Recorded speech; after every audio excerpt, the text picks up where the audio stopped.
Hey guys, Kory here with a quick tip for you guys on chunk style jig trailers. You know, there's a couple ways you can rig this. One way will make your jig trailer more compact. It'll really shorten it up for you, and it's really useful maybe on days where the bite's really tough and you're needing to downsize a little bit, or those, you know, we've all had those days where the fish, you're getting bites, but for whatever reason it's like the fish aren't eating it, not getting it real good in their mouth.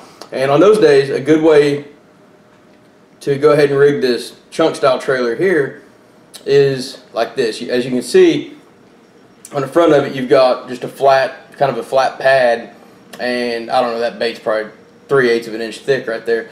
And what we'll do to shorten it up, make it more compact, is take your hook and go straight down through the top, and you're going to come out down here on the bottom side of that pad, just like that, and then you're going to thread it right up on your jig that way.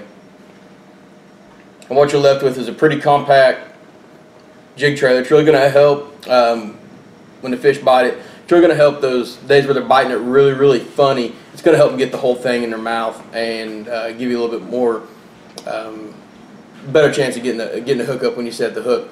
The other way, and my favorite way to rig this, is you're just going to rig it like you would an old pork frog. We're all familiar with like the old Uncle Josh pork frogs.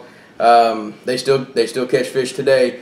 And I use them, but I use them typically when the water's really cold, and we're not going to get into all the reasons why, but when I can, I far more prefer to go with soft plastic because more action and a lot more color choices. So what I want to talk about today on this tip is you're going to rig this just like you would the old pork frog. You're going to go right through the middle like that there, and just let the bait hang on your hook. And as you can see, it gives you a lot bigger profile on your jig, and you got more action. You can see this trailer can really swing back and forth, and it's really going to do a lot better job of moving in the water.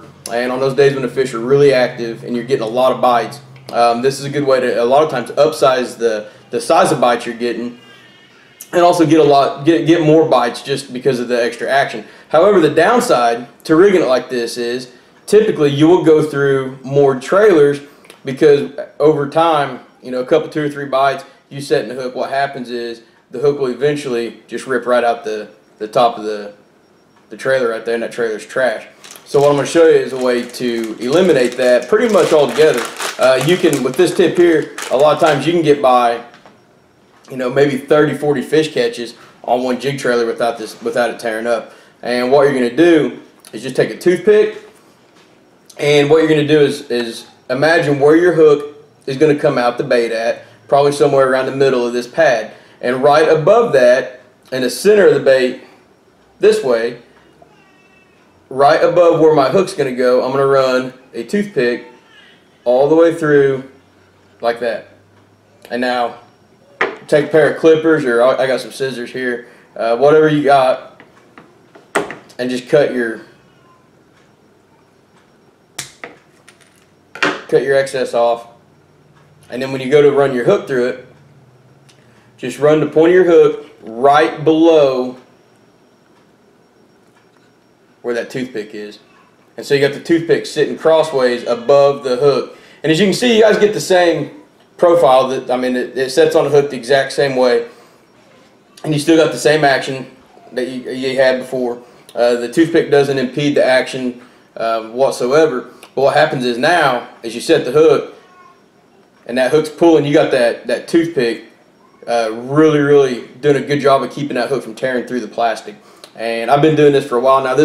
I can't take credit for this idea. This is something I've been doing for a long time, and to be honest, I'm not even sure where I picked it up at, who I heard it from, but it does a fabulous job of getting you more bang for your buck. You get a lot more fish catches per jig trailer this way, and you know, and it also just saves you the frustration to constantly having to dig out another trailer as well. So anyways, thought I'd pass that along to you guys. Hope you find it useful, and like always, for any other, you know, product reviews, how-to videos, tips, tricks, and everything else, check us out over at gillsgonewild.com. Thank you.